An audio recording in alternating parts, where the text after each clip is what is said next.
करते हैं। इससे पहले भी कई बार 2013 तक इसमें संशोधन होते रहे, तब तो किसी ने इस तरीके से भ्रम फैलाने का प्रयास नहीं किया।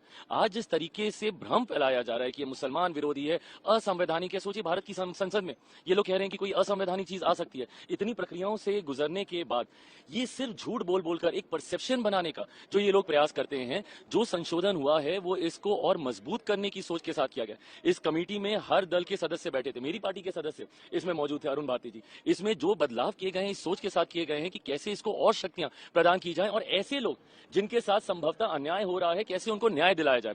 आज अगर इससे किसी को तकलीफ है या होनी चाहिए, ये वही लोग हैं जो इसमें भ्रष्टाचार करते हैं, ये वही लोग हैं जो गरीब मुसलमानों से उनका हक छीनते हैं या उनको हक नहीं देते, या जो महिला मुसलमानों को आगे आने से रोकते हैं। उन लोगों को जरूर इन संशोधनों से तकलीफ होगी। आज की तारीख में जो सकारात्मक संशोधन किए गए, भाई शुरू में हम लोगों को भी इश्यूज थे, कमेटी में हम लोगों ने भी अपनी बातों को रखा, पार्टी की तरफ से सुझाव दिए गए, पार्टी की तरफ से जहां पे जरूरी बदलावों की जरूरत महसूस हुई उसको हम लोगों ने किया। विटनेसेस के तौर पे कितने ऐसे मुस्लिम संगठन हैं जिनको हम लोगों ने खुद बुलाया, वहां पे उनकी बातों को रखा और जितनी जायज बातें हैं उनको हम लोगों ने स्वीकारने तक का काम किया।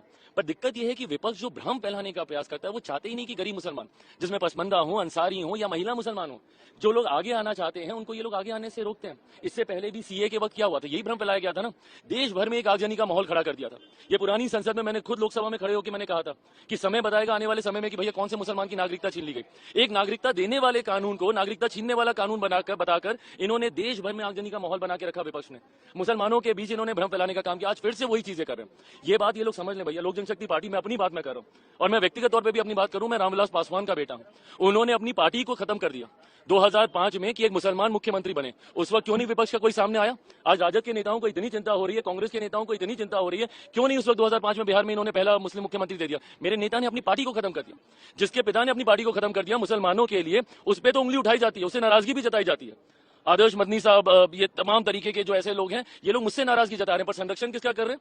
जिनके बारे में 2006 सच्चर कमेटी की रिपोर्ट कहती है कि मुसलमानों के हालात क्या है देश में। कौन था 2006 से पहले? कांग्रेस समर्थित सरकार है केंद्र में।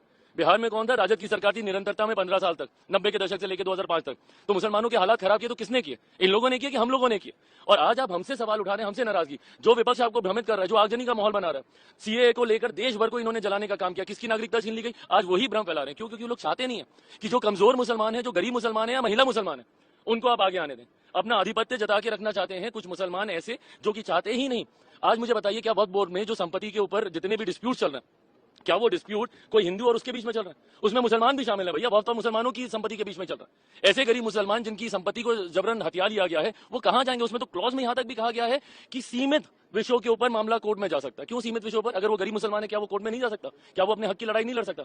तो ये लोग सिर्फ बंटवारे की राजनीति करके भ्रमित करने का कार्य कर रहे हैं। हकीकत में जो संशोधन हुए हैं, सकारात्मक संशोधन हुए हैं, पारदर्शिता लाने की सोच के साथ ये संशोधन किए गए हैं।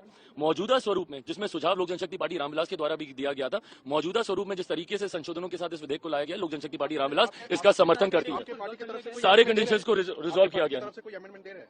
ये अब सदन के पटल पे किया जाएगा, वहां पे रखा जाएगा। But most of the suggestion that was given by my party has been accepted. जो हमारे कंडीशंस थे उनको भी रिजॉल्व किया गया है। लोक जनशक्ति पार्टी रामविलास इसका समर्थन करेगी।